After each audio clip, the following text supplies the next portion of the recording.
نبينا محمد وعلى آله وصحبه أجمعين ومن تبعهم بإحسان إلى يوم الدين. اللهم علمنا ما ينفعنا وانفعنا بما علمتنا وزدنا علما. اللهم حبب إلينا الإيمان وزين في قلوبنا وكره إلينا الكفر والفسوق والعصيان. اللهم إنا نسألك علما نافعا ورزقا طيبا وعملا متقبلا. Alhamdulillah, ini kondisinya masih hujan dan deras ya. Pertemuan perdana dari pembahasan Alfiyah Ibnu Malik. Kitab ini masyhur dengan nama Alfiyah Ibnu Malik karena pengarangnya sendiri adalah Al-Imam Ibnu Malik. Kalau kita lihat ke nama aslinya, nama beliau itu aslinya Muhammad bin Abdullah kalau nggak salah.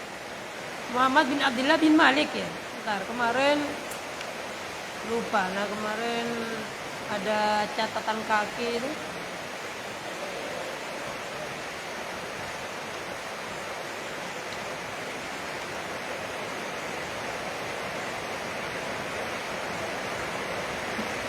Allah, semakin deras nih kak.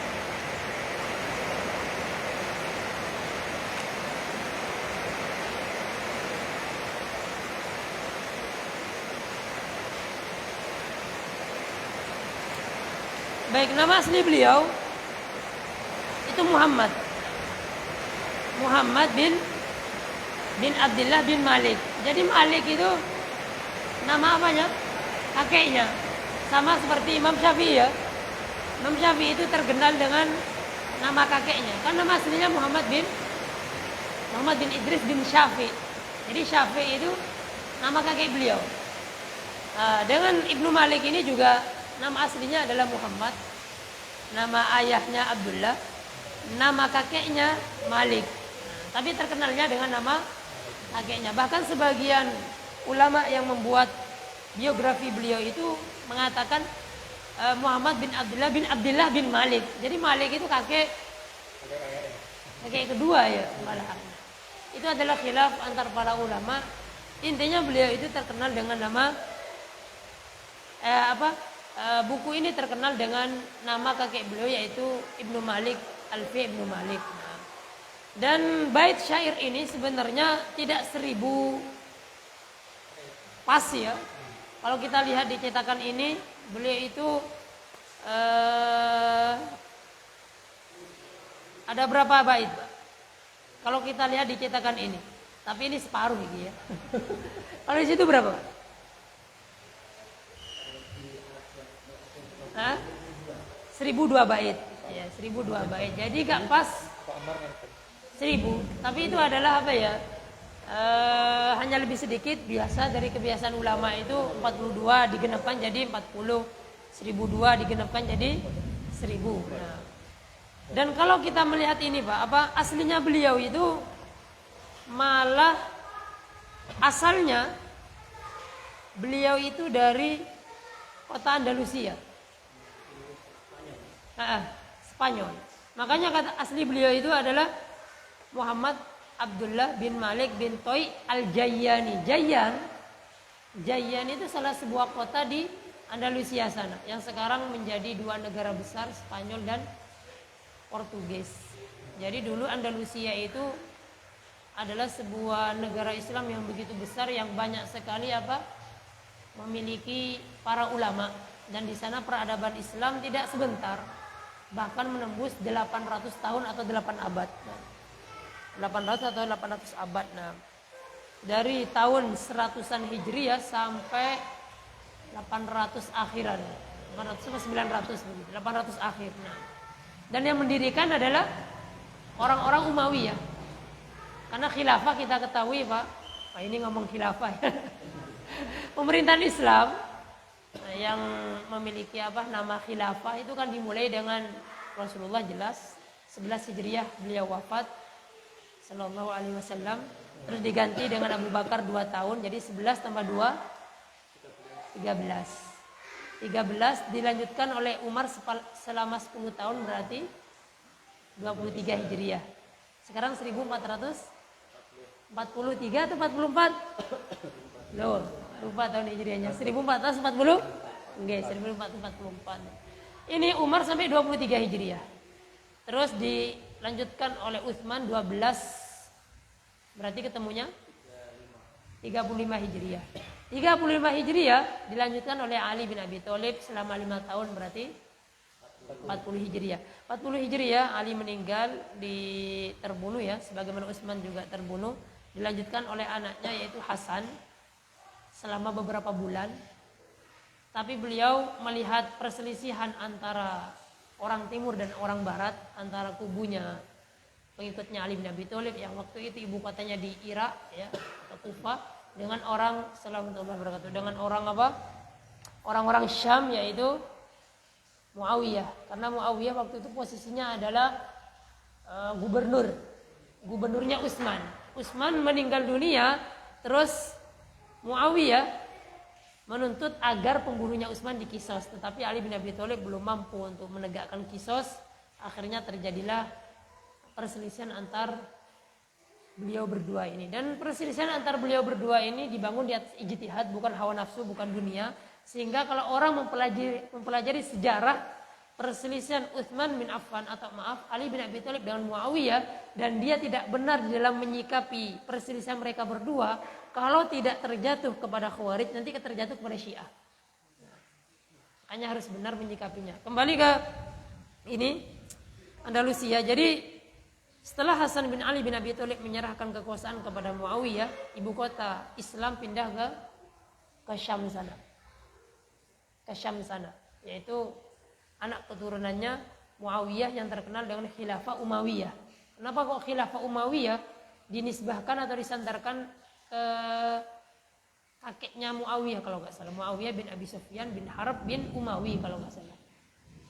Jadi Umayyah itu Pak dari 40-an Hijriah sampai 132 Hijriah kalau nggak salah. Jadi dari 40 Hijriah sampai 132 Hijriah. 132 Hijriah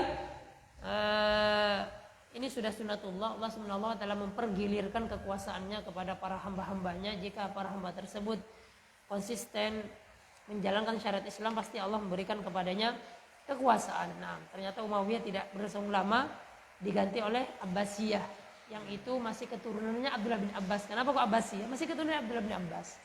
Tetapi keturunannya Umayyah itu banyak yang bisa kabur dari kejaran orang-orang Abbasiyah. Salah satunya adalah yang terkenal dengan nama Abdurrahman, yang bergelar Ad-Dakhil. Kenapa Ad-Dakhil? Karena beliau berhasil memasuki Andalusia dan mengubah yang awalnya Nasrani, terbentuklah negara yang besar yaitu Andalusia. Tetapi namanya daulah, Pak. Karena khilafahnya itu adalah Abbasiyah. Jadi khilafah Abbasiyah berada di Irak. Di mana? Iya, di Irak. Di Baghdad. Jadi Baghdad itu kota yang dibangun oleh Abul Abbas atau Abu Ja'far gitu, khalifah pertama Abbasiyah. Dan tidak mendirikan di Kufah. Karena Kufah kan sudah kota asli. Beliau mendirikan negara sendiri yang di sebuah kota yang bernama Baghdad. Nah, dan beliau ini adalah Muhammad bin Abdullah bin Malik Al-Jayyan. Al-Jayyan itu sebuah kota yang berada di Andalusia. Beliau lahir sekitar tahun 598 Hijriah. 598 Hijriah berarti abad berapa?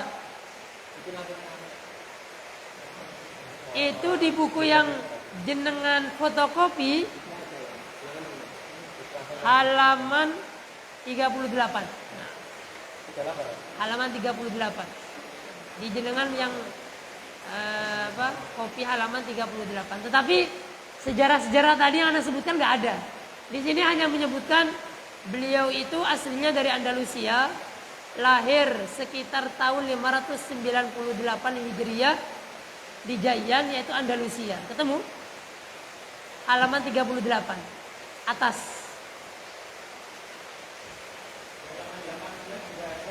Halaman 18 juga atau beda ya? Di situ ada footnote atau beda cetakannya. Itu di penjelasan bait awal-awal. Berarti halaman 18. Oh iya. Berarti lain cetakan, tapi sama-sama dari Ibnu Jauzi. Lain halaman. Intinya beliau orang Andalusia, terus beliau pindah ke Damaskus dan beliau meninggal di Damaskus tahun 672. Tahun 672. Berarti beliau hidup sekitar 70 tahun. Umur beliau 70 tahun. Ini sekilas tentang biografi beliau. Bahwasanya beliau itu adalah orang Andalusia awalnya, terus pindah ke Damaskus, dan beliau lahir 598 Hijriah dan meninggal pada tahun 672 Hijriah. Sebutkan di situ beliau itu memiliki banyak karangan, apalagi dalam disiplin ilmu bahasa. Beliau memiliki banyak karangan dalam disiplin ilmu bahasa. Itu sekilas tentang biografi beliau.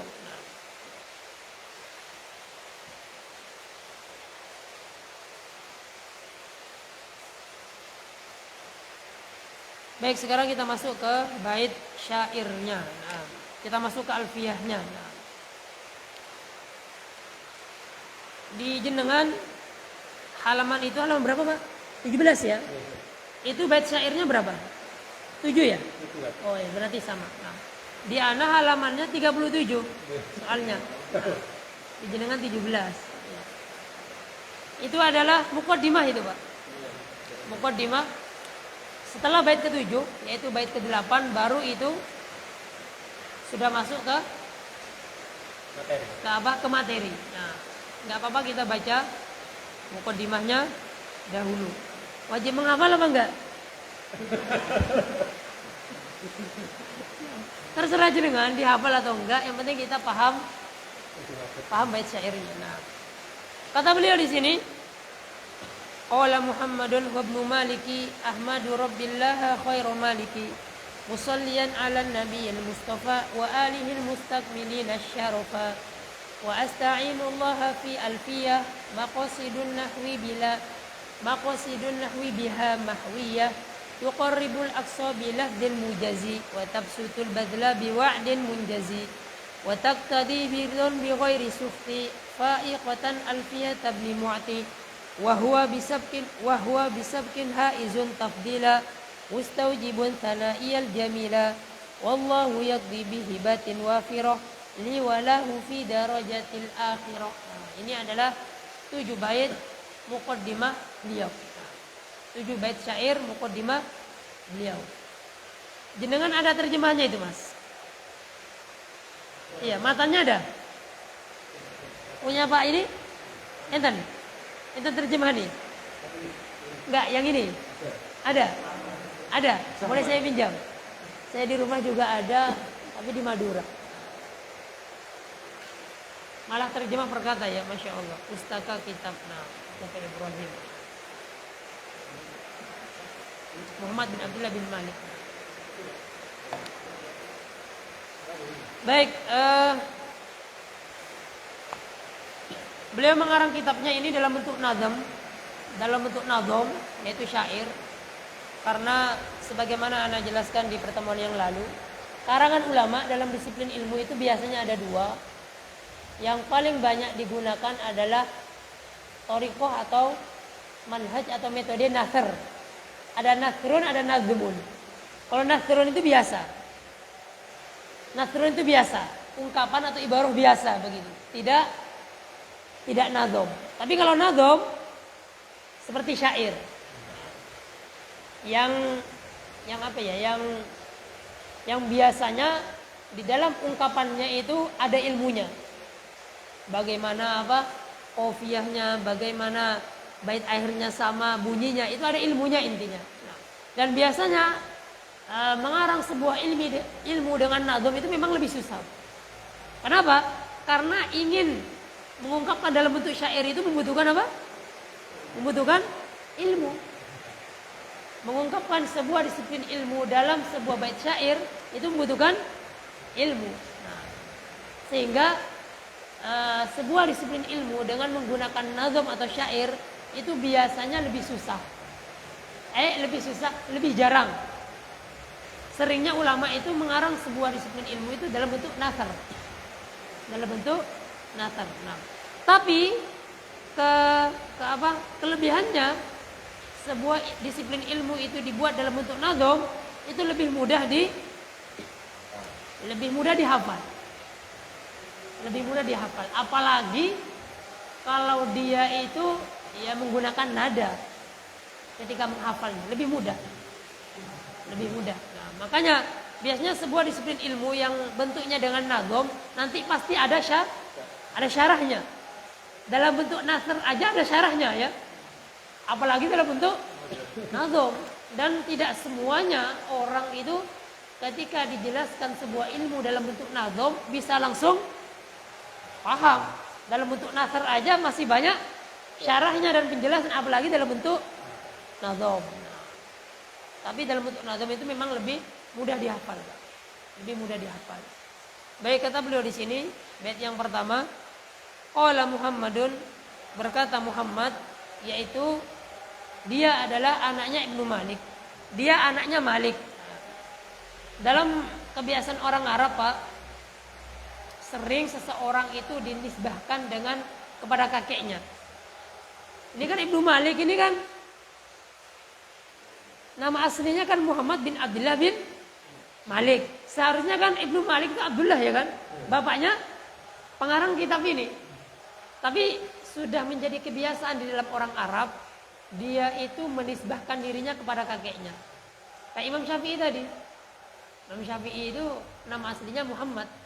Bapaknya Idris, kakeknya Syafi'i. Tapi terkenalnya beliau dengan kakeknya.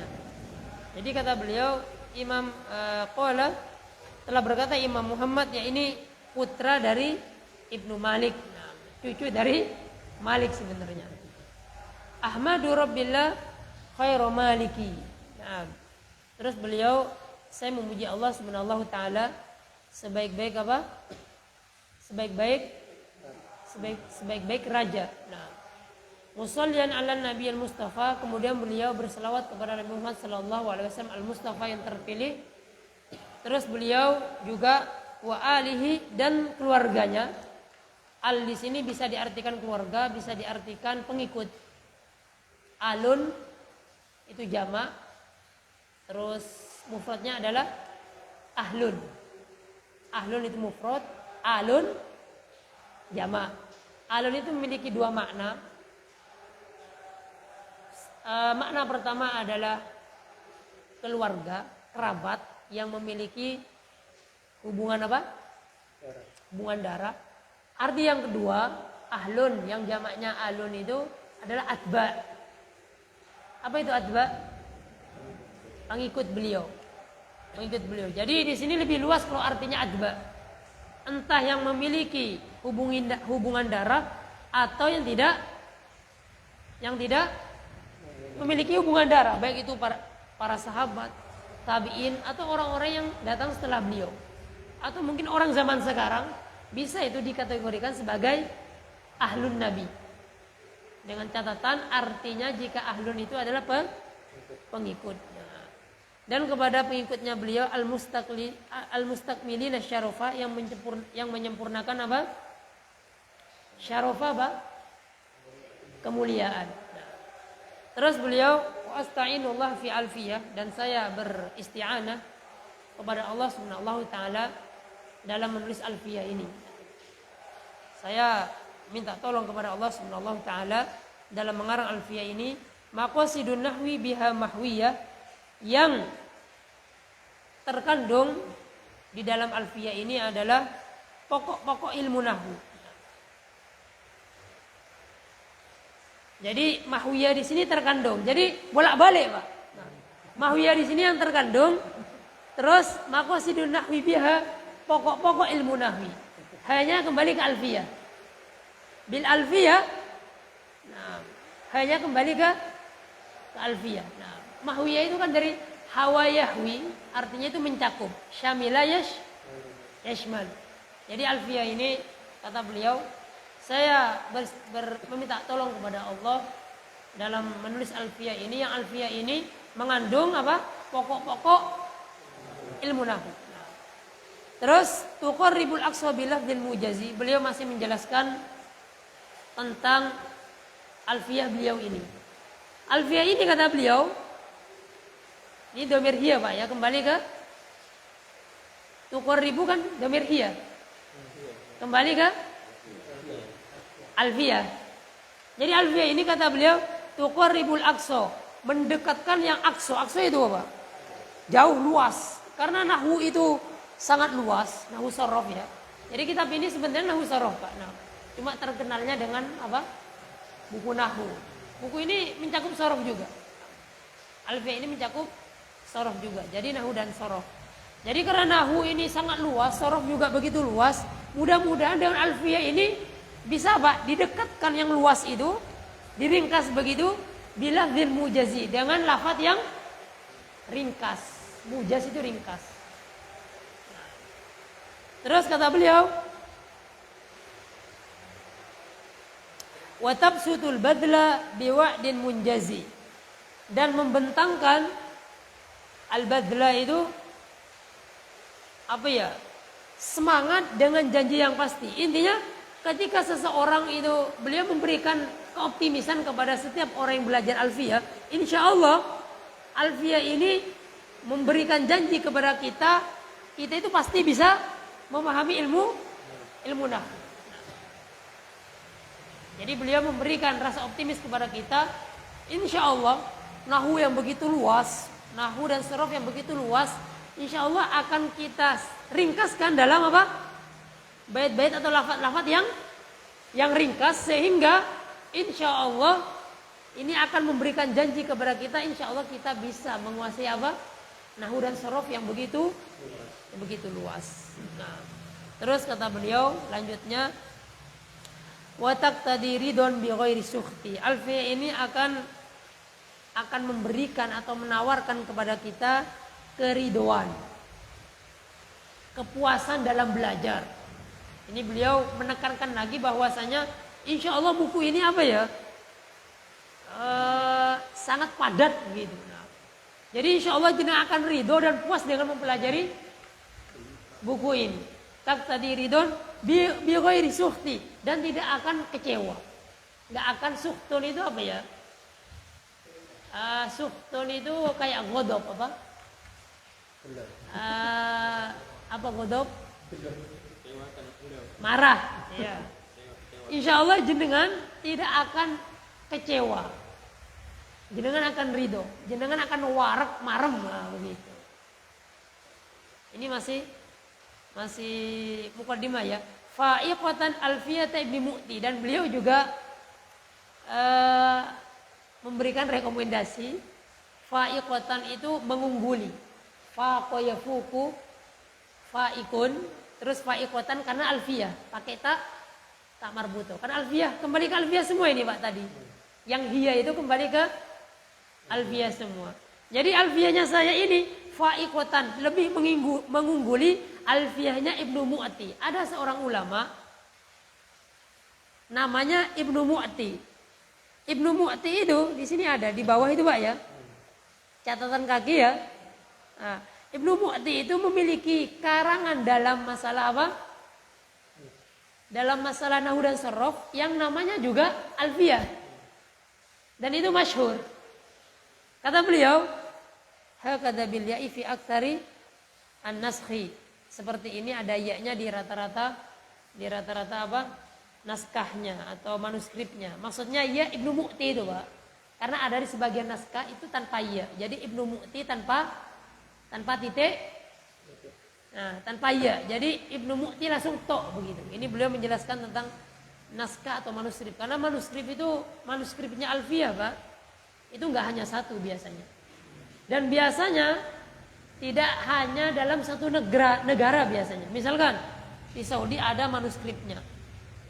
Mungkin di Mesir ada manuskripnya, Anda belum baca juga. Intinya namanya manuskrip atau naskah asli itu biasanya nggak satu. Kenapa kok nggak satu? Muridnya. Nah, muridnya itu tidak hanya satu. Dan biasanya seorang guru itu, Pak, mengimla, mendeti, menuangkan. Misalkan seorang syekh, dia muridnya di sini misalkan ada 8. Dia ngomong tentang ilmu tersebut, murid-muridnya nyatat. Nah, nanti per murid itu punya naskah. Dan naskah atau manuskrip itu sampai sekarang ya beda-beda. Ada yang utuh, ada yang kurang, ada yang macam-macam. Dan itu biasanya tugasnya ulama-ulama pentahqiq. Pentahqiq itu meneliti, misalkan Alfiyah diteliti. Ada berapa naskah, ada berapa manuskrip di Saudi, ada di maktabah ini. Assalamualaikum warahmatullahi wabarakatuh. Ada 3 naskah. Di Mesir ada berapa naskah, di Turki ada berapa naskah. Kok pecah-pecah? Ya karena kondisi sebelum-sebelumnya bisa saja perang itu membuat Alfiyah itu naskah itu hilang, bisa dibawa ke negeri yang lain macam-macam. Dan biasanya mahasiswa yang dia S2 atau S3 banyak diantara mereka tesis atau disertasinya itu mentahqiq sebuah kitab. Misalkan kitab ini belum beredar di luar, tapi manuskripnya ada. Salah satu tugas yang diberikan oleh jamiah atau universitas itu kepada mahasiswanya yang ingin buat tesis atau disertasi, mereka disuruh mentahqiq sebuah kitab. Nanti gimana? Cari di mana manuskripnya? Ya dia nyari sendiri. Nyari sendiri. Bahkan ada, Pak, sebuah manuskrip kitab yang dia itu tidak berbentuk kitab. Dia itu dalam sebuah alat tidak berbentuk kitab. Kenapa? Karena kalau dibuka sobek, bahkan ada yang bisa seperti bisa hancur dia. Karena dari saking lamanya. Ya cerita-cerita dosen Ana siapa dulu ya, Ustaz Anas atau siapa begitu. Dia pernah ketika mentahqiq itu dia seperti itu. Jadi kitabnya ada tapi harus dengan alat. Bayangkan kalau semua dia mentahqiq kitabnya misalnya ini berapa halaman? 500 lembar. Dan mentahqiq itu bukan hanya satu naskah, bukan satu manuskrip, misalkan 5 manuskrip. Nanti itu dicek. Karena kan per manuskrip itu biasanya berbeda. Nah, yang mana yang lebih sahih perkataannya pengarang. Nah, dan itu biasanya menghabiskan Pak? Ya semuanya dihabiskan dari umur, waktu, biaya, capek jelas. Nah, dan mentahqiq itu makanya haqqaqahu begitu, Pak. Kalau ada kitab terus ada kitab haqqaqahu berarti kitab itu benar-benar ditahqiq, diteliti, sudah diteliti. Nah, kalau di sini belum ada tahqiqnya ya. Atau sudah ada, mungkin beliau itu sekalian mentahqiq, Allahu a'lam. Jadi kembali ke bait syair, kata beliau fa'iqatan alfiyat Ibnu Mu'ti, mengungguli alfiyahnya Ibnu Mu'ti. Ibnu Mu'ti itu memiliki sebuah alfiyah dalam ilmu ini juga, dan itu juga alfiyahnya bagus begitu. Tapi beliau mengatakan insya Allah alfiyahku ini lebih apik daripada alfiyahnya Ibnu Mu'ti. Terus wahwa itu haknya memang sukun, Pak. Bukan karena salah cetak, tidak. Itu ada tujuan syair. Iya, wahwa. Loh kok bisa seperti itu? Boleh, ada ilmunya. Anak belum pernah belajar. Cuman sering aku ketika menghafalkan bait syair sering kayak gini, haknya itu disukun. Jangan ditanya masalah nahu. Loh Ustaz, ini kok seperti ini? Ada tuh Ustaz. Huwa itu haknya sukun, enggak ada. Ini hanya tuntutan syair biasa. Nah, wahwa bisa bikin haizun tafdila, alfiyahnya Ibnu Mu'ti itu kata beliau bisa bikin karena dia duluan haizun tafdila, maka dia akan mendapatkan apa? Keutamaan. Maksudnya setelah beliau merekomendasikan insya Allah buku ini bagus, apik, lebih apik daripada Alfiyahnya Ibnu Mu'ti, beliau tidak lupa Alfiyahnya Ibnu Mu'ti itu memiliki fadilah, memiliki keutamaan karena dia lebih dahulu. Begitu, Pak. Kata para ulama itu sering begini diungkapkan, Pak. Al-fadlu lil mubtadi wa in ahsanal mubtadi. Itu dalam Alfiyahnya Al-Iraqi. Jadi ada sebuah kitab mustalah hadis yang mungkin kelas takmili tahu ya, belajar apa? Mustalah hadisnya belajar apa? Punya Syaikhul atau Al-Baikuni. Baikuni sudah, sekarang Ibnu Utsaimin. Ada sebuah kitab Alfiyah juga, Pak. Alfiyah tapi karyanya punyanya Imam Al-Iraqi namanya. Di antara bait syair beliau itu bagus ini, al-fadlu lil mubtadi wa in ahsanal muqtadi, kata beliau. Kemuliaan itu untuk yang lebih dahuluan, yang lebih senior, yang lebih dahulu memulai. Wa in ahsanal muqtadi, meskipun yang datang setelahnya itu banyak apa? Mungkin banyak kreatifnya, lebih memperbagus. Tapi tetap keutamaan itu tetap punyanya yang ngerintis ya. Jadi orang-orang yang dahulu-dahulu itu, meskipun yang setelahnya itu datang dengan apa? Dengan inovatif, kreatif, mengembangkan apa ya? Menjadi lebih apa besar, tapi tetap yang ngerintis, yang memulai itu lebih apa? Lebih memiliki utama. Al-fadlu lil mubtadi wa in ahsanal muqtadi. Al-fadlu lil mubtadi wa in ahsanal muqtadi. Dulu kita di STD itu suruh ngafalkan Alfiyah itu. Tapi enggak banyak, alhamdulillah. Jadi kata beliau, bahwa Alfiyah Ibnu Mu'ti ini memiliki keutamaan karena dia sabkun. Apa sabkun? Lebih dahulu. Jadi beliau mengakui keutamaan Alfiyah Ibnu Mu'ti. Nah, mustaujibun sana'iyal jamila, berhak mendapatkan sanjunganku yang indah. Nah, jadi berhak atau wajib bagi saya apa? Sana itu? Memuji dengan pujian yang jamil terhadap Alfiyah Ibnu Mu'ti. Nah, jadi beliau tetap memuji apa Alfiyahnya Ibnu Mu'ti. Nah. Terus wallahu yakdi bihibatin nawafirah, Allah yang menetapkan anugerahnya yang sempurna. Maksudnya apa? Anugerah pemberian Allah itu kepada hambanya itu berbeda-beda. Allah yakdi yu'ti, hibah itu apa? Mau hibah itu pemberian, anugerah. Mau hibah, wafirah itu katsirah. Dan Allah memberikan anugerah yang begitu banyak kepada saya walahu, kepada beliau Ibnu Mu'ti fil akhirah.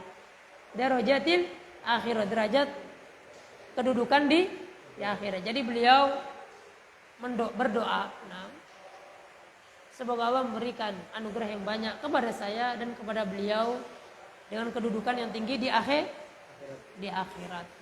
Itu adalah syarah ringkas muqaddimah dari Alfiyah ini. Nah, dibaca syarahnya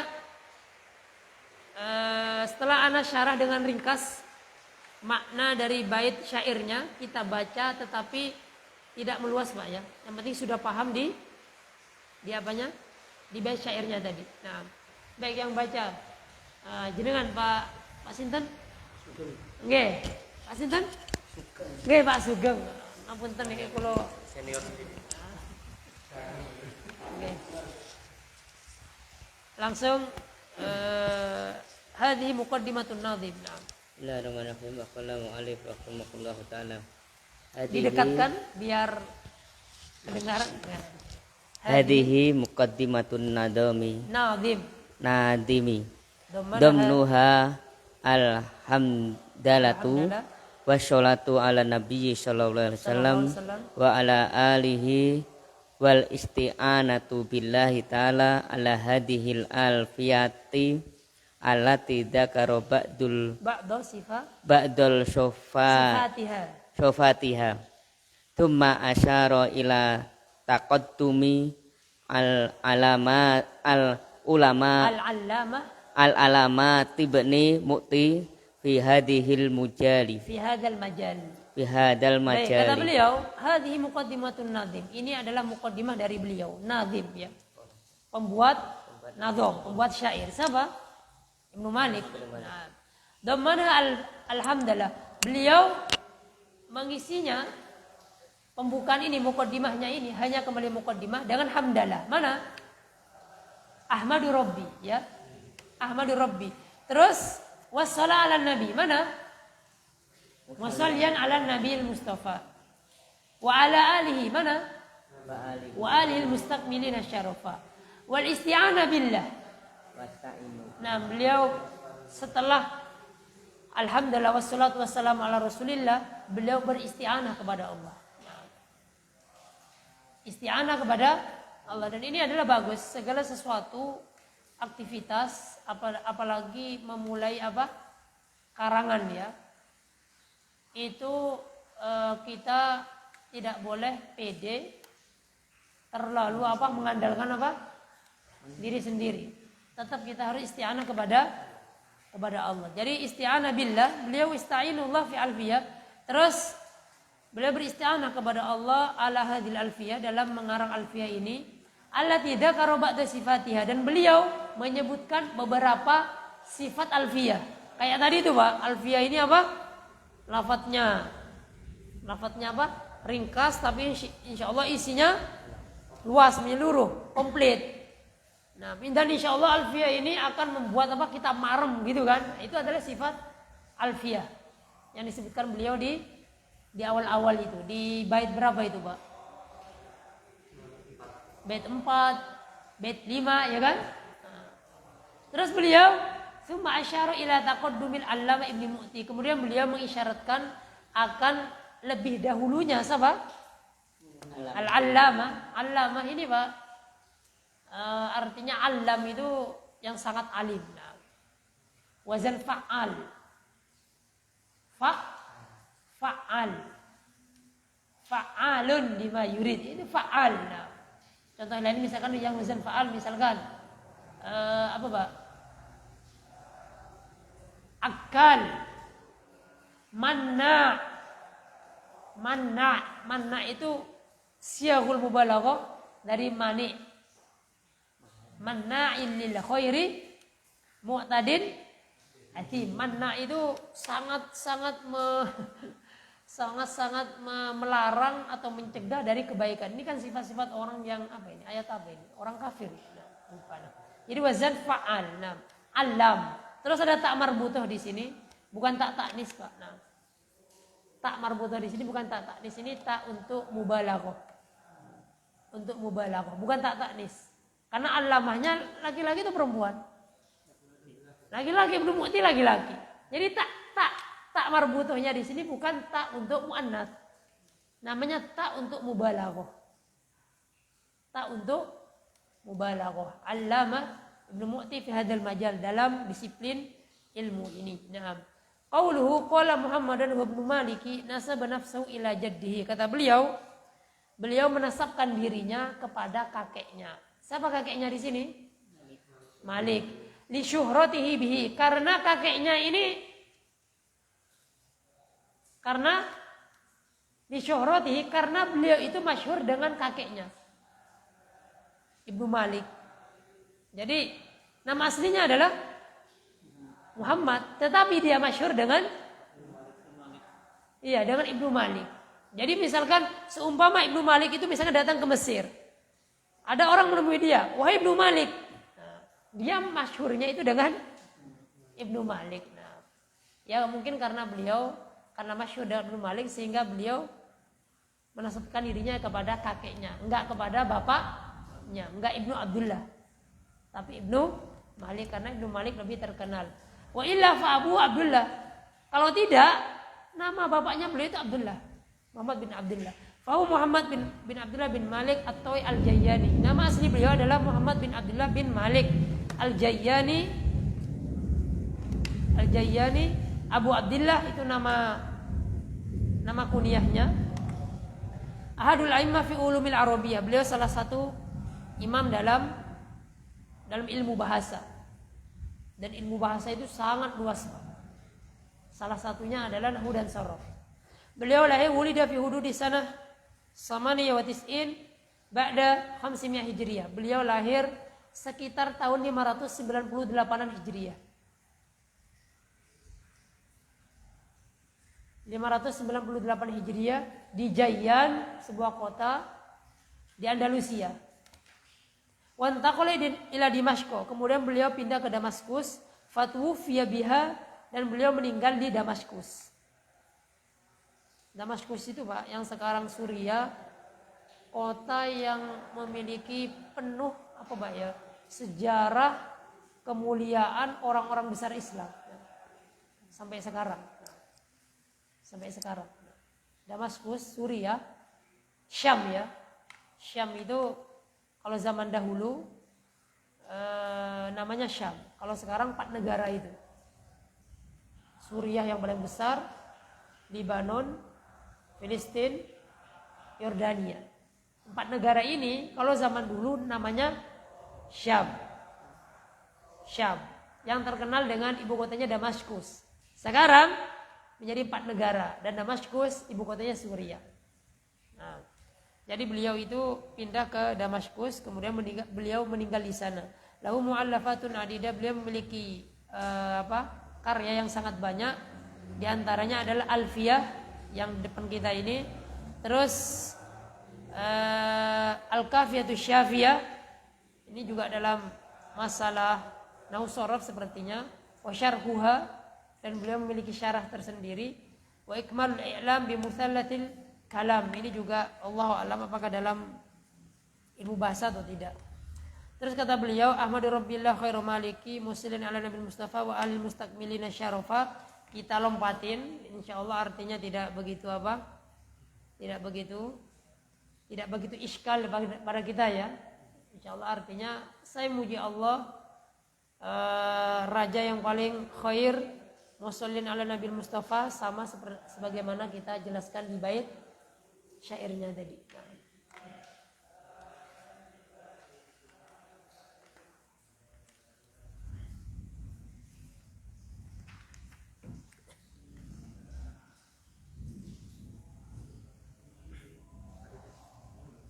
Tetap kita baca apa enggak, Pak? Tetap baca sepintas-sepintas ya? Atau langsung ke? Tetap baca sepintas-sepintas atau gimana? Baik, kita baca sepintas saja. Kata beliau, Ahmadu Rabbillah khairu maliki alhamdu al-i'tirafu lil mahmud bi sifatil kamal. Alhamdu itu adalah mengakui yang dipuji Allah. Kita mengakui bahwasanya Allah itu bi sifatil kamal, memiliki sifat-sifat yang kamal itu apa? Yang mulia. Karena termasuk akidah kita, Pak. Kita adalah menetapkan bagi Allah sifat ya. Setelah kita menetapkan bagi Allah nama, kita juga menetapkan untuk Allah apa?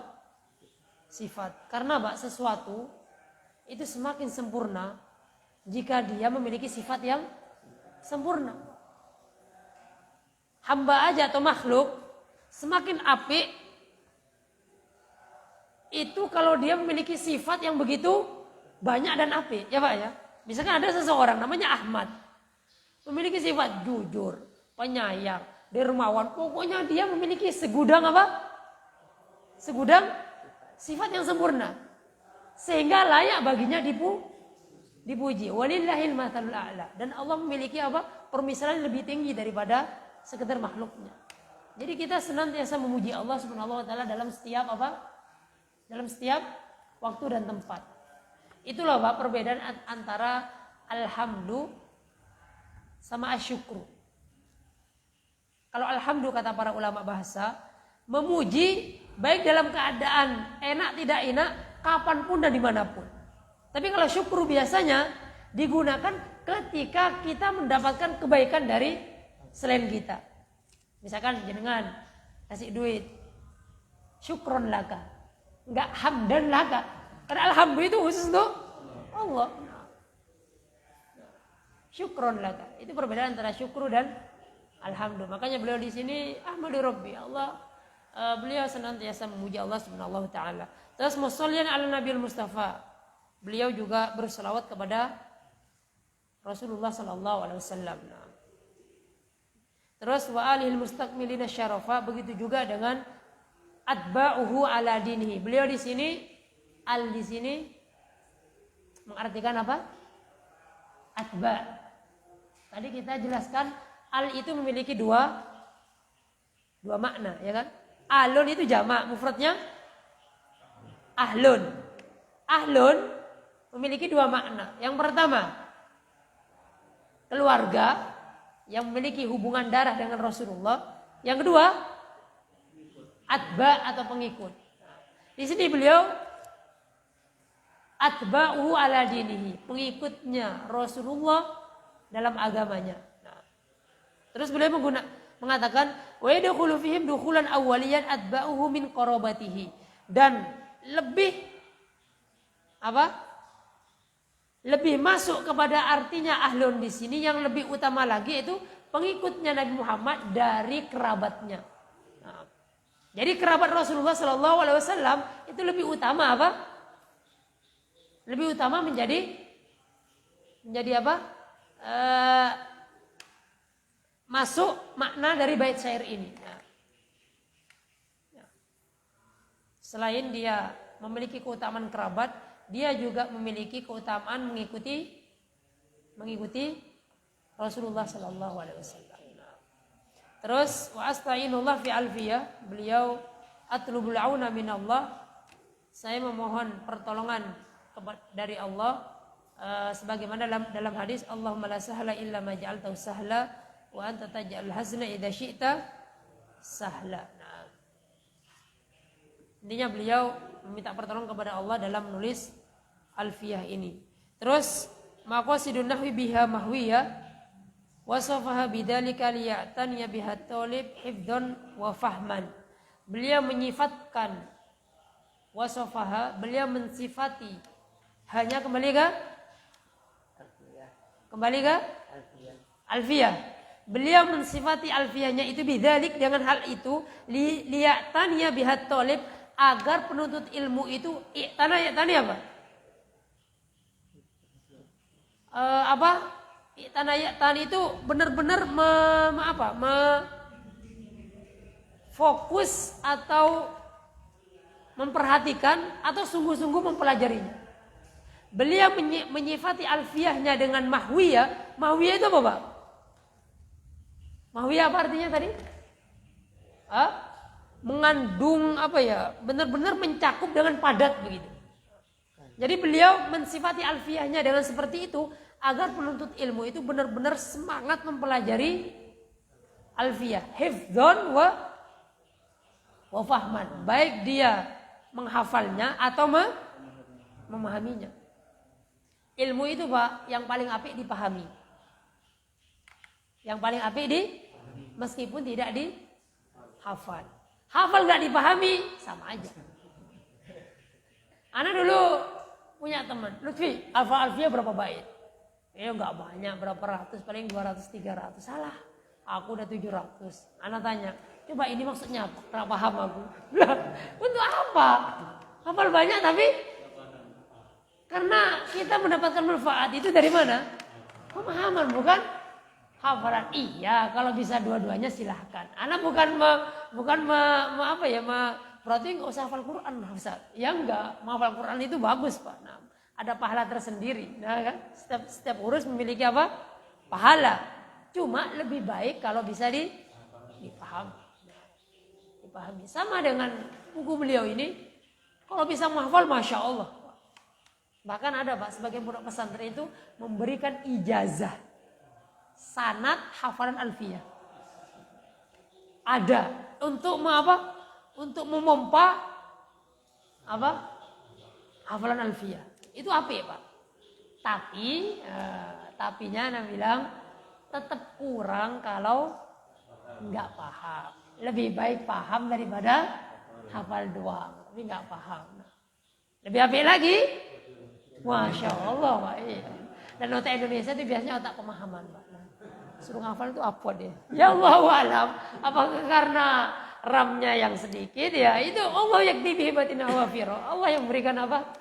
Anugerah. Nah, ya kalau bisa dihafal api, dipahami wajib Pak ya. Nah, jadi dengan pemahaman ya. Ya silahkan dihafal dan wajib memahami ya. Kalau ditanya nanti, maksudnya ini apa Pak Sugeng? Mushollian ala Nabil Mustafa itu apa? Maksudnya Imam Ibnu Malik itu setelah memuji Allah, berhamdalah kepada Allah, beliau juga bersalawat kepada Nabi. Kalau ditanya wa alil mustaqbilin syarafa maksudnya apa? Ya semoga salawat dan salam itu juga sampai kepada keluarga atau pengikut. Iya, beliau memilih arti pengikut dan keluarga beliau yang mengikuti beliau jelas masuk ke doanya beliau ini. Nah, dan semoga salawat dan salamnya kepada Rasulullah kemudian para pengikut beliau yang menyempurnakan keutamaan. Sampai mana tadi? Maqasidun nahwi biha mahwi ya. Terus tuqribul aqsa bilafdil mujazi, tuqribul ma'nal ba'id wa ghawamidul masail dengan lafaz yang mujaz. Jadi beliau mendekatkan makna yang jauh dan masalah-masalah yang pelik karena kan nahwu dan sharaf itu kan luas Pak ya. Nahwu dan sharaf itu luas sekali. Jadi beliau tuqarrib mendekatkan, meringkas, memadatkan makna yang begitu jauh, makna yang begitu luas, pembahasan nahwu yang begitu luas, wa ghawamidul masail dan masalah-masalah nahwu dan sharaf yang ghamid itu yang pelik, yang susah, bilafdin mujaz, jangan lafaz yang ringkas, apalagi dalam bentuk syair atau nadhom. Yang orang gampang menghafalnya. Adapun pemahaman lain lagi. Menghafal semua bisa. Apalagi kalau orang sana Pak ya. Orang Afrika Pak terkenal dengan hafalannya. Iya. Kalau imtihan kata Ustaz Yasir dulu cerita, itu mereka itu kadang sekitar bisa mereka hafal. Ketika datang besok ujian, mereka itu ngafal gini, hafal Pak. Hafal. Ustaz Yasir itu lewat. Iya sih, tal guru jemaah. Lah katanya. Ustaz Yasir guru ada di SDDI, orang Aceh itu, yang orangnya terkenal lucu katanya. Jadi la ahfad katanya. Ana enggak menghafal. Indi hadza katanya. Jadi beliau itu meringkas. Meringkas tidak bisa kalau enggak paham, Pak. Jadi beliau itu menang meringkas. Buku yang tebal beliau ringkas dalam beberapa warokot saja. Dalam berapa apa? Ya dalam berapa lembar kertas saja. Ana enggak butuh itu. Ana dalam berapa kertas ini. Beliau santai katanya. Lihat berapa kertas meroja ya jalan-jalan. Lihat santri mahasiswa itu di Madinah kalau malam-malam imtihan mereka tuh sampai di bawah jalan ya, di Madinah pokoknya banyak yang meroja. Nah, ya itu salah satu khasnya orang Afrika.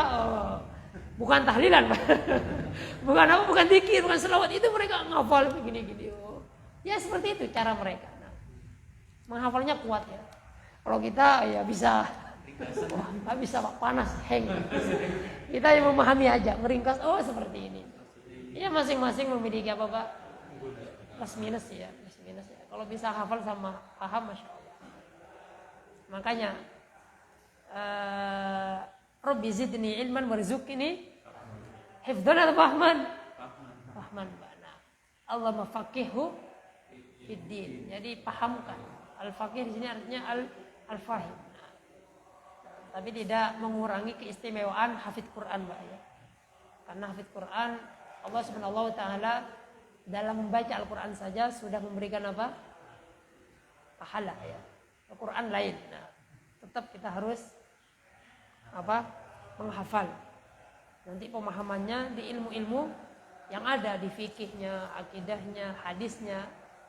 Nah, Terus wa tabsutul badla bi wa'din munjazi wa taqtadi ridon bi ghairi suhti fa iqatan alfiyatul mu'ti, itu sama Pak. Nah, sebagaimana yang ana sebutkan tadi. Nah,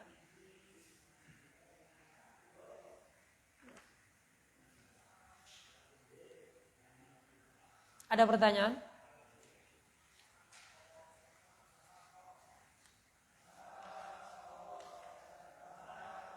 Kira-kira susah nggak Pak? Ini belum masuk Pak ya? Belum masuk. Nah, yang penting paham secara umum dulu. Nah, sampai hafal baitnya. Kebiasaan dulu guru anak ketika dia Furqan, habis ngajar 2-3 bait, siapa yang hafal? Banyak itu teman-teman. Kok aku nggak bisa? Karena aku otaknya bukan otak hafal Pak. Jadi membutuhkan proses ya. Mungkin kalau teman-teman itu share it, kalau aku saya bluetooth ya. Tapi aku ajukan tangan juga aku. Setelah berapa menit gitu, ajukan tangan. Jadi ngafalkan ketika diajarkan sama guru paham, setelah itu kita langsung ngafalkan dulu di kelas. Nah, 2-3 bait distorkan langsung. Nanti pertemuan yang akan datang, storkan yang kemarin dengan yang akan datang. Gitu terus. Nah, nggak susah Pak. Udah gimana? Wala Muhammadan wa ibnu Maliki Ahmadu Rabbillah khairama. Wala Muhammadan wa ibnu Maliki. Yang pernah share di grup ya, itu suaranya siapa ya? Saya siapa ya? Lupa. Itu juga AP itu. Nah, banyak di YouTube itu banyak Pak. Tapi rata-rata sejam lebih. Sejam lebih. Bahkan ada yang 2 jam. Kenapa? 1000 bait Pak. Nah, kayaknya kalau apa ya? Kalau ada potongan-potongan itu aku biasanya dulu pakai audio. Dulu biasanya sering sebelum tidur itu yang didengar. Nah, ketika di STDI kalau di Al-Furqan dulu nggak boleh HP. STDI dulu sering sebelum tidur pengantar tidurnya itu. Sampai tertidur gitu, ulangi lagi. Nah, karena kalau menghafal itu tidak butuh apa Pak? Tidak butuh pemahaman. Selain apa? Dengarkan aja. Nanti hafal. Nah, jangankan alfiyah. Kita nggak hafal nyanyian, didengarkan terus, sami'ah terus, bukan istama'ah. Kalau istama'ah itu benar-benar begini Pak. Kalau sami'ah intinya mendengar, bisa hafal ya kan? Apalagi lagu-lagunya yang dulu punya Bang Roma dan lain-lain ya Allah. Kita nggak mau menghafal, tapi hafal. Kenapa? Ya itu sami'ah terus. Iya Pak ya. Gimana Sri? Iya, nah itu susah mau dihapus, gimana? Nah, apalagi kita hidup di lingkungan ya seperti itu Pak. Jadi ya daripada nyanyian yang lebih baik ya di setel ya nanti hafal. Nah. Dan anak kecil lebih cepat. Nah. Anak kecil itu lebih cepat Pak. Nah, anak kecil lebih cepat. Makanya umur 2 tahun 3 tahun isma saja, suruh apa? Setelkan aja nanti dia insya Allah hafal. Gak usah kita talqin kalau anak kecil. Anak kaget anakku ini, loh, 30. Rata-rata bisa. Buntut-buntutnya. Anak kaget, loh, dari mana ya? Terus ini apa lagi? Ayat kursi, loh, tiba-tiba hafal. Aku gak pernah mentalkin. Ternyata kalau di pagi petang itu ya, anak dengan keras. Tiba-tiba dia di kamar depan, loh, kok ayat kursi dari mana? Ternyata anak-anak itu apa? Kadzakiro, seperti rekaman. Cepat. Jadi hati-hati. Nah, kita dengan istri, kita dengan anak, ada anak kecil ya, itu mau tidak mau pasti ngerekam. Meskipun dia nggak kayak kita sekarang belajar gini, cepat lah. Cepat. Jadi seperti itu. Rabbi zidni ilman warzuqni fahman. Baik, sebelum kita lanjutkan ada pertanyaan. Kita nanti lanjutkan ke bait syair ke-8 sama 9. Nah. Atau kita buat kesepakatan setor. 2 bait. Muqaddimahnya tidak usah. Nah, dimulai dari kalamuna lafdzun mufidun kastaqim wasmun wa fi'lun tsumma harfunil kalim. Atau 1 bait 1 bait. Terlalu mudah. 2 bait mudah, Pak. Kalamuna lafdzun mufidun kastaqim wasmun wa fi'lun tsumma harfunil kalim wahiduhu kalimatun wal qawlu am wa kalimatun biha kalamun qad yu'am.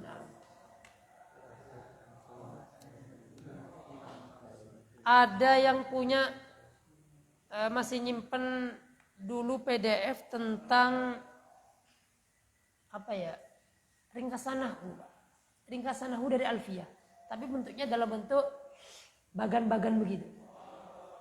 Kalau nggak salah aku pernah nge-share. kelas 2 atau takmili ya. Aku pernah nge-share.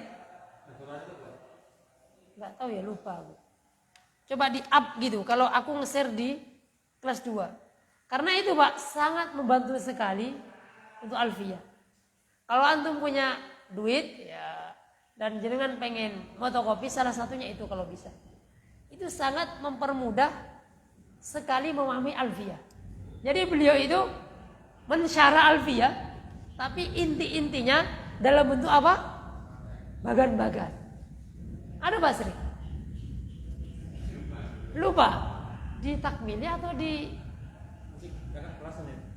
takmili atau di kelas 2 ya?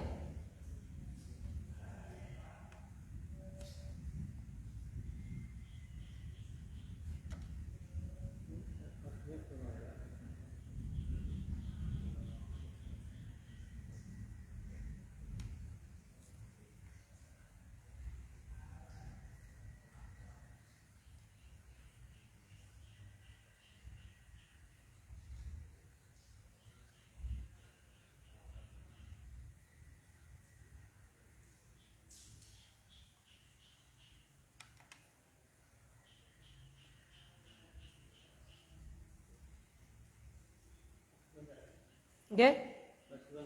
Kedua gak ada. Yang takmili ada? Coba share di kelas 2.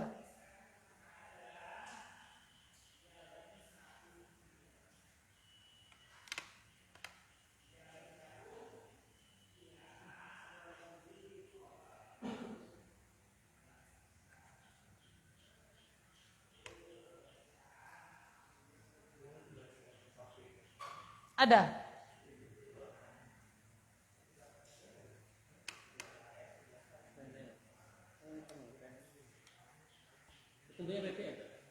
Bentuknya PDF.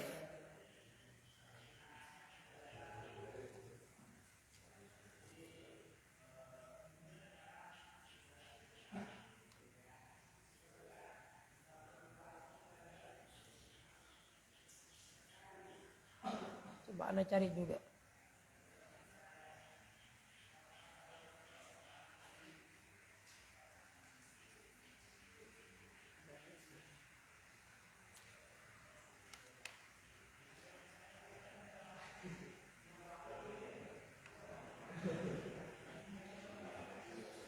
Nah, insya Allah nanti saya beli cari. Nah, kita masuk ke bait syair pertama, Pak. Kita baca sama-sama dulu biar menghilangkan ketegangan dan ngantuk. Insya Allah nggak ngantuk. Kalamuna lafdun mufidun kastaqim.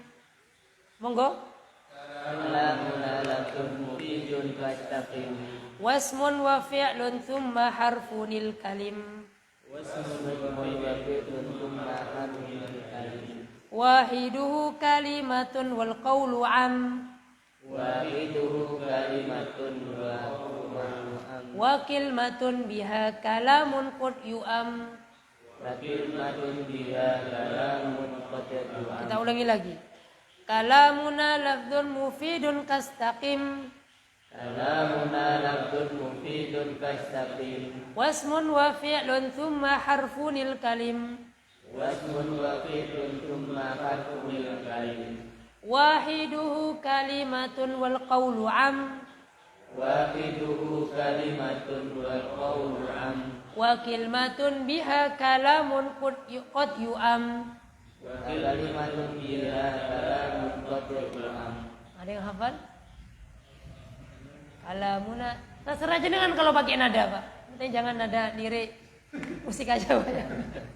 Nanti malah ingatnya malah ke sana. Nah, boleh menadakan, boleh. Tapi ya nada jenengan silahkan.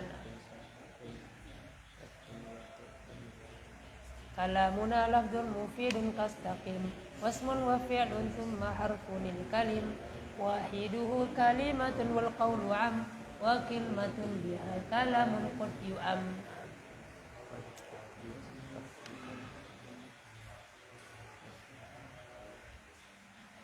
Ada pertanyaan? Ada yang sudah hafal? Baik, kita masuk kepada syarah. Nah, beliau mendahului memulai pembahasan ini dengan Di tulisan sampingnya itu, Pak. Apa di situ? Ta'riful kalam wal kalim. Al kalam wal kalim. Nah, al kalam wal kalim. Apa itu kalam? Apa itu kalim? Baik, kata beliau kalamuna. Kalam menurut kita. Menurut siapa, Pak? Menurut siapa? Menurut ulama nahwu. Nah. Kalam menurut ulama nahwu. Kata beliau, lafdzun mufidun kastaqim. Kalam itu adalah lafaz yang mufid. Lafaz itu apa? Nanti kita disyarah. Kata beliau kalam itu lafaz yang mufid. Mufid itu yang berfaedah. Terus beliau mencontohkan istaqim. Seperti istaqim. Istaqim ini fi'il amr dari istaqoma yastaqimu istiqomatan. Nanti ana syarah dengan membaca di bawahnya. Nah, terus beliau menyebutkan pembagian dari kalimah. Kalimah itu ada 3, ismun, fi'lun sama harfun. Nah, terus al-kalim. Al-kalim apa? Nanti kita baca di bawahnya. Wahiduhu kalimatun. Mufradnya kalam itu adalah kalimah. Kalimah itu mufrad. Kalam itu Kalim. enggak. Wahiduhu di sini adalah wahidul kalim. Mufradnya kalim adalah kalimah. Kalim itu jamak, Pak. Kalim itu jamak. Terus wal qaulu am, dan qaul itu am. Am itu lebih umum nanti. Apa itu qaul? Karena nanti, Pak, ada berapa istilah? Ada kalam, ada kalimah, ada kalim, ada qaul, ada lafaz. Kalau kita di Mulakhas dan Muhtarad, terjemah dari apa? Definisi dari kalimah sama kalam saja, ya kan? Kalau di sini beliau nambah ada qaul, ada lafaz, ada kalim. Nambah istilah lagi. Terus wa kalimatun biha kalamun qad yu'am. Dan terkadang ada kilmah. Kilmah apa, Pak? Nanti kita bahas. Wal kilmatun biha kalamun qad yu'am. Nah, kalau di sini beliau menerjemahkan kalam menurut kami, kalam menurut ulama nahwu adalah lafaz yang fungsional, yang berfaedah, ya. Kastaqim seperti lafaz istaqim. Terus ada isim, ada fiil, lantas kemudian huruf. Dan ini adalah jenis-jenis kalimah. Wahiduhu, mufradnya dari kalim atau kalam itu adalah kalimah. Sementara al-qaul itu lebih umum, mencakup semuanya. Nanti dengan syarah insyaallah semakin jelas. Wa kilmatun, istilah kilmah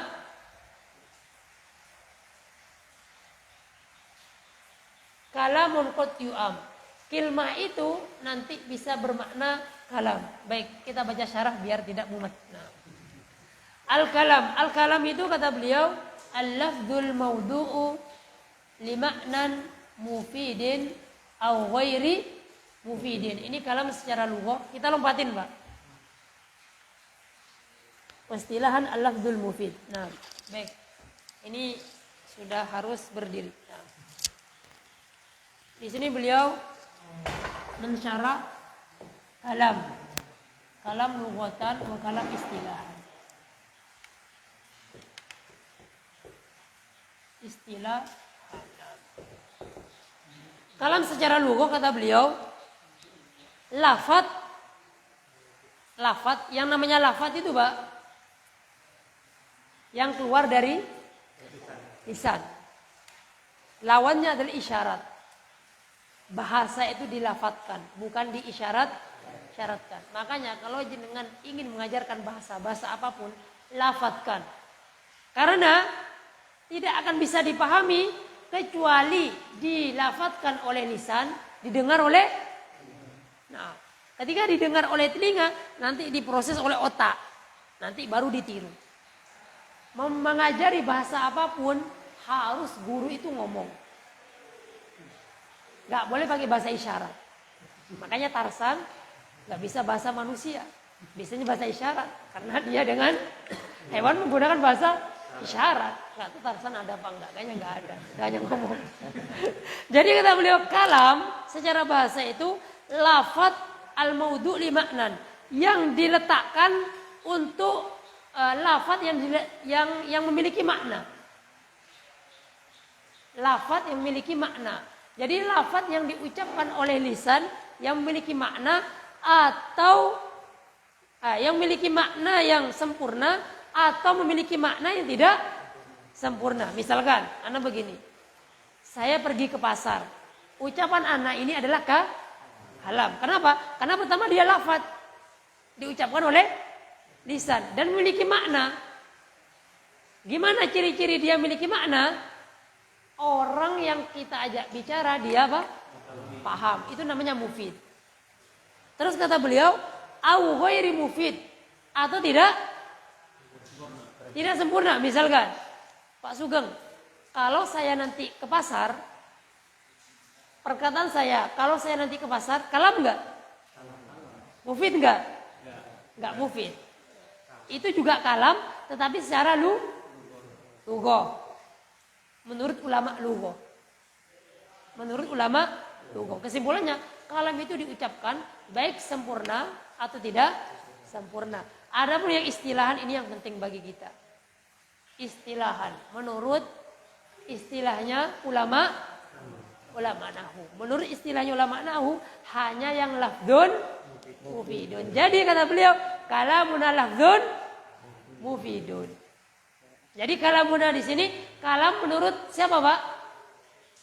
Kalam menurut siapa? Ulama nahwu. Apa itu? Kastaqim.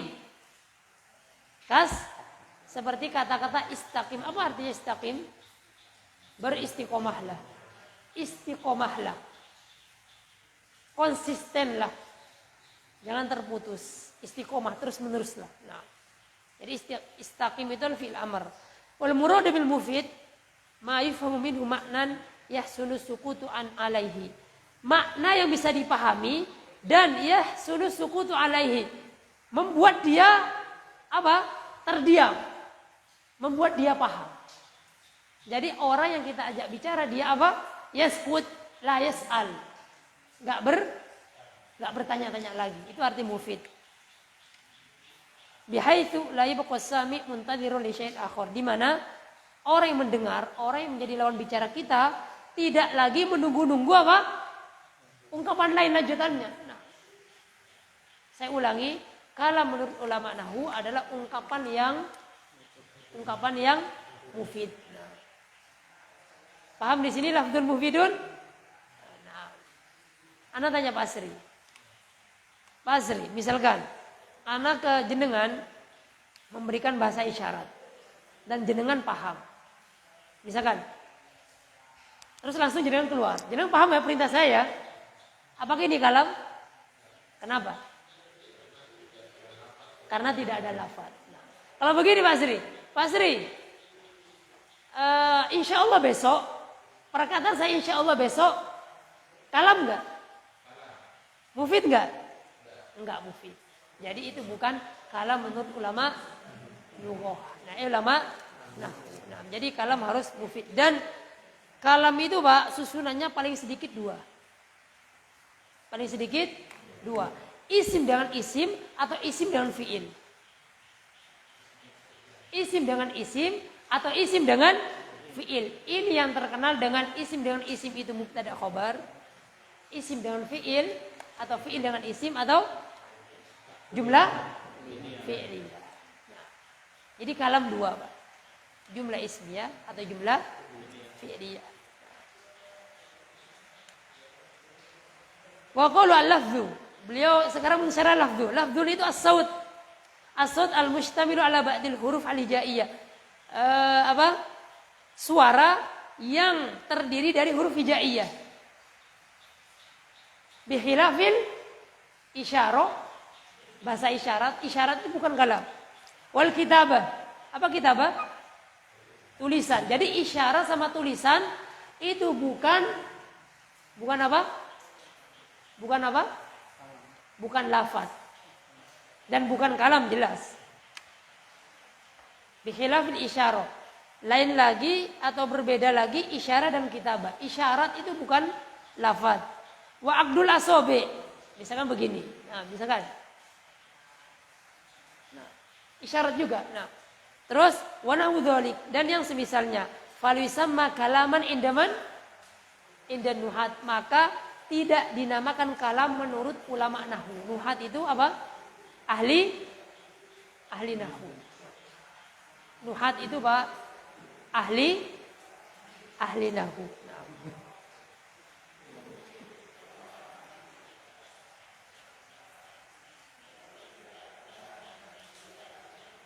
Di sini paham, Pak? Jadi lafaz itu adalah suara yang terdiri dari huruf hijaiyah.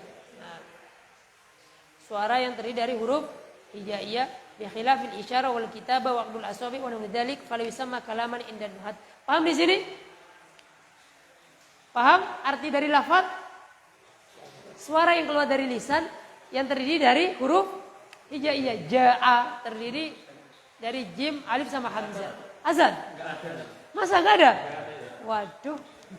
Makanya kok ditarik enggak ada. Coba lihat. Di lafaz yang istilahan tadi yang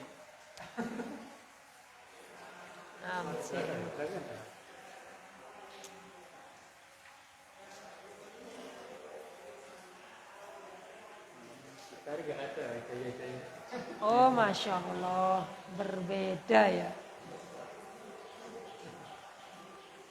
Oh iya, ini cetakan Al-Muslimnya An-Nasr itu berarti, Pak? Masya Allah. Berarti aku harus pakai yang di share itu. Ntar di sini.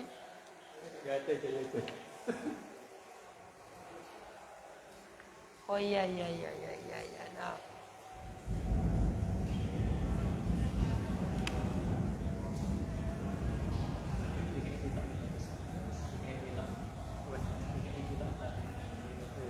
Oh, nah iya, agak berbeda. Dan banyak perbedaannya. Nah, berarti saya nanti kembali ke buku ini. Nah, yang ana share di grup. Nah. Iya. Nah. Ya, tayyib, ini sudah adzan. Intinya lafaz itu adalah sesuatu yang keluar dari lisan. Hada wa sallallahu ala nabiyina Muhammad. Assalamualaikum warahmatullahi wabarakatuh.